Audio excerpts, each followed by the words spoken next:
El fet de que ara tinguem la Mònica a baix permetrà que durant bastants dies els lletans la puguin veure de prop, admirar el treball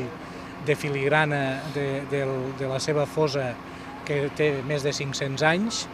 i fins i tot hem estat en contacte fent tràmits perquè sigui inclòs en un inventari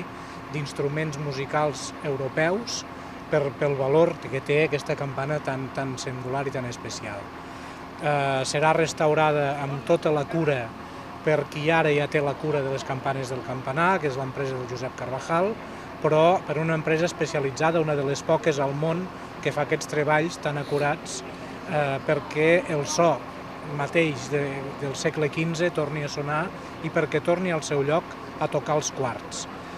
Les campanes civils de quarts i hores són les úniques que van sobreviure als desastres que ha sofert el turó i per tant són un testimoni que ha continuat en les seves funcions durant tots aquests anys que les transformacions han deixat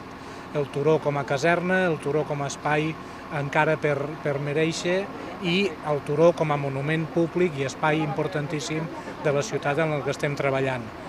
Tècnicament el que s'ha d'arreglar és una esquerda que posaria en risc la sonoritat i la pròpia supervivència de la campana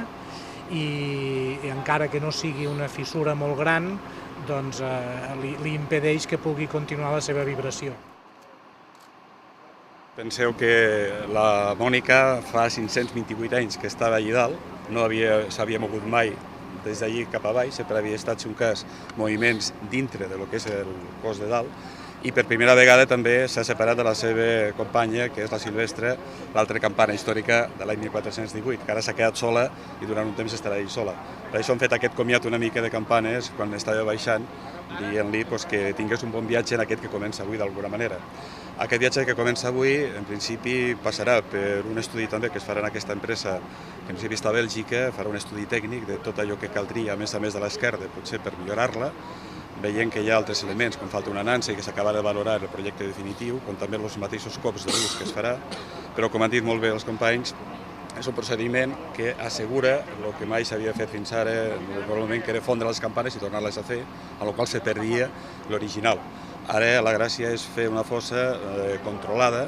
en el sentit que no es perd el volum de la campana, es manté tota la seva decoració, es recupera la campana com sonava al segle XV, en la qual cosa tindrem, penso, una peça en plenitud, perquè hem de pensar que la Mònica fa 10 anys que no toca, des de l'any 2004 que es va silenciar, tot i que no es vam adonar perquè va haver una substituta baix que va recuperar el toc dels quarts, que és la que encara continua tocant ara, per evitar precisament això que es trenqués. S'està esperant aconseguir uns 60.000 euros per fer tota l'operació, no solament de la Mònica, sinó de deixar